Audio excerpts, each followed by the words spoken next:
आज को माँ बाबूजी जो हमसे इतना उम्मीद लगा रहे हैं कि हम उनकी सेवा करें, अरे यही उम्मीद तो हमने भी लगाई थी जब बहू बन के इस घर में आए थे। तब तो बाबूजी ने सरेआम ऐलान कर दिया था कि हमारा तो जी एक ही बेटा है, संजू उर्फ राजन सिंह। तो आज जब सेवा की बात है तो कहाँ गया उनका संजू उर्फ राजन सिंह? आज पूरे खानदान को बड़ा बेटा और बड़ी बहू याद आ रही है। जब पैसा का बात था तो बाय बाय, आज जब सेवा की बात है तो हेलो हेलो हाय हाय।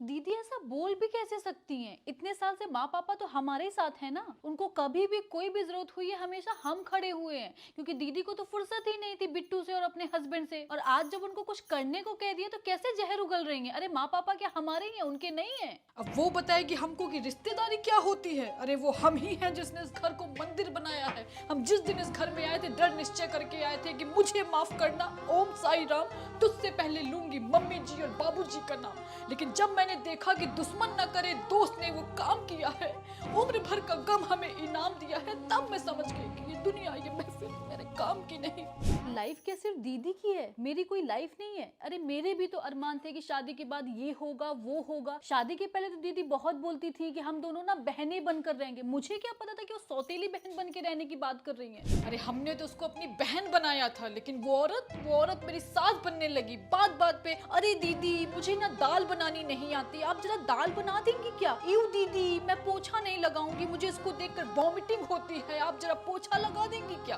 पहले तो हमें उसकी चाल नहीं समझ में आती थी, हम बच्चा समझ कर उसका सारा काम कर दिया करते थे। लेकिन फिर मुझे दिखा कि अरे यहाँ तो मेरी सेल्फ रिस्पेक्ट के साथ खिलवाड़ किया जा रहा है, मुझे भाभी माँ की जगह दाई माँ का दर्जा दिया जा रहा है। फिर क्या? फिर हमने भी अपना वो रूप दिखाया जो तुम लोग देखना नहीं चाहते थे और हम कभी दिखाना नहीं चाहते थे। अरे मैं तो हेल्प मांगती थी, नहीं आता था मुझे, और आपने किया तो कितने दिन किया? 1 साल 1.5 साल? अरे मैं तो पूछती हूँ कि जब मैं नहीं आई थी तब क्या नहीं करती थी आप? खूब करती थी, क्योंकि तब आपको पता था कि अभी करके मम्मी पापा की फेवरेट बन जाऊंगी, ताकि जब जमीन की हिस्सेदारी हो तो गिनवा के सब लिखवाया जाएगा। वो तो पापा जी समझदार निकले जो आपकी हरकतों का पता चल गया उनको। हाँ तो ही तो समझदार हुए इस दुनिया में, एक संगीता देवी और एक रामेश्वर सिंह यानी ससुर जी मेरे, बाकी दुनिया तो मूर्खाधिराज है। तो फिर क्यों आज ऐसे महासमझदार आदमी की सेवा उनकी महासमझदार बहू नहीं कर पा रही है? क्यों आज इस मूर्ख औरत की सबको याद आ रही है? अरे इसीलिए क्योंकि तुम लोगों ने मुझे समझा ही यही, अपने से नीचा, अपने से कम। लेकिन मैं उस समझदार औरत को बताना चाहूंगी कि ये मूर्ख औरत अभी उसकी ग्रेजुएट है, MA honours with political science from Pandit Madan Gopal Shukla inter college.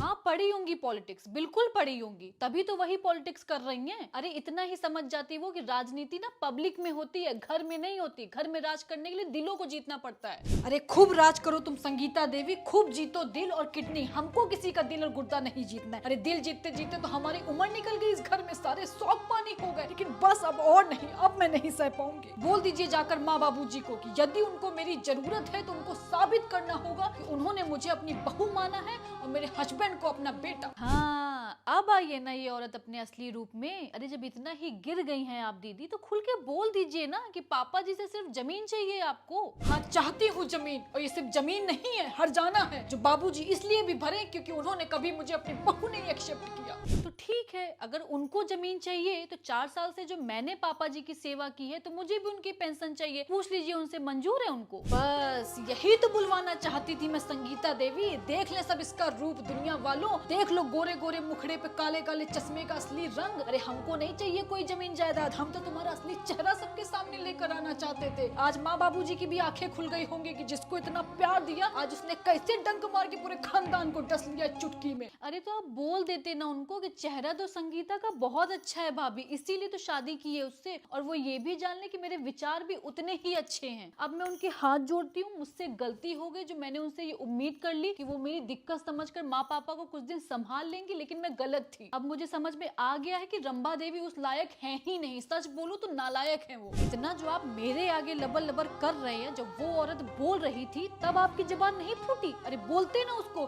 कि रंभा नालायक भी है और खलनायक भी, लेकिन उसको खलनायक बनाया किसने? जरा खुद से पूछना संगीता देवी। संगीता को खुद से कुछ भी पूछने की जरूरत नहीं है रंभा दीदी, जरूरत आपको है अपने अंदर झांकने की कि आपने इस परिवार के लिए क्या किया है। क्या किया है? अरे ये पूछो कि क्या नहीं किया है। जब आए थे तो बहू बन के आए थे। हाथ की मेहंदी भी नहीं छूटी थी कि खुद को इस घर के आओ भगत में सौंप दिया था, लेकिन बदले में हमको क्या मिला? सिर्फ बेइज्जती और अपमान।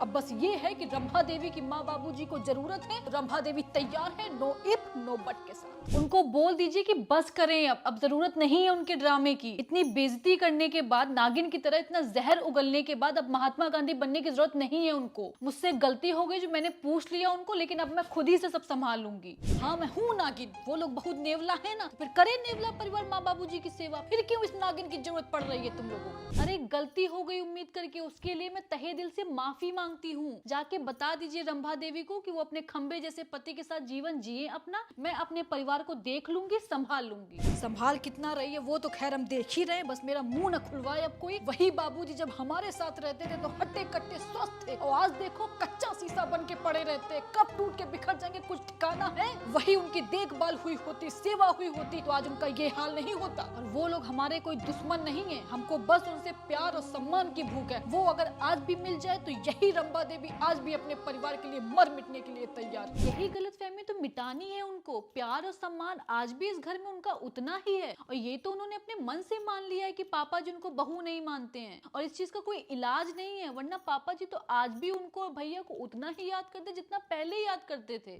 याद करते हैं? कौन किसको कितना याद करता है ना, वो हमसे बेहतर कोई नहीं जानता होगा। अगर इस खानदान ने मेरे लिए इतना ही कुछ किया होता ना, हमको माना होता, तो आज ये दूरियां नहीं आती। लेकिन आप उनको कह दीजिएगा, चूंकि आज बाबूजी ऐसी स्थिति में है कि उनको सेवा की जरूरत है, तो मैं ये भी करने के लिए तैयार हूँ बिना किसी उम्मीद के साथ। और साथ में ये भी कह दीजिएगा कि संगीता से भी हमको कोई बैर नहीं है। अरे हम तो आज भी उसको अपनी बहन मानते हैं। उसकी बीएड की परीक्षा है, वो जाए दे, माँ बाबूजी को हम संभाल लेंगे, और परीक्षा खत्म होने के बाद दोनों बच्चों को लेकर घर आए। मेरा भी मन करता है मिलने का, खिलाया है गोद में हमने दोनों को।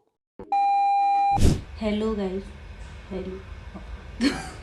मैंने वीडियो डाल दिया है पूरे 3 महीने बाद, और क्या बोलते हैं कि और 3 महीने में बहुत चेंजेस आए। मतलब मैंने 2 घर चेंज कर लिए।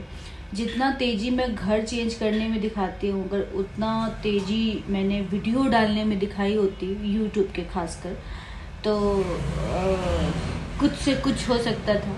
लेकिन खैर, और फाइनली मैंने कंटेंट डाल दिया। आज सारा सब्जी बन जाएगा। तो क्या बोलते हैं कि उसका जो फर्स्ट पार्ट है वो मैंने अपने पहले वाले घर में शूट किया, और जो सेकंड पार्ट है वो नए घर में, मतलब फर्स्ट सेकंड ऐसे कि जेठानी वाला जो पार्ट था वो दूसरे घर में शूट हुआ था, और क्या बोलते थे वो देवरानी वाला पार्ट इस घर में शूट हुआ है। तो आप लोग बताओ, क्योंकि काफ़ी कॉमन टॉपिक है, तो मैंने सोचा कि इस पर तो कंटेंट बनना चाहिए, कुछ अच्छा दिखेगा, कुछ आप लोगों को ऐसा मिर्च मसाले वाला कंटेंट आप लोगों को मिलेगा। तो मैंने इसमें कूट के एकदम वो डाल दिया है। तो आप देखो जाके, आपको अच्छा लगेगा फॉर श्योर। आप लाइक करिए, शेयर करिए, सब्सक्राइब करिए, कमेंट करना बिल्कुल मत भूलिएगा। Thank you.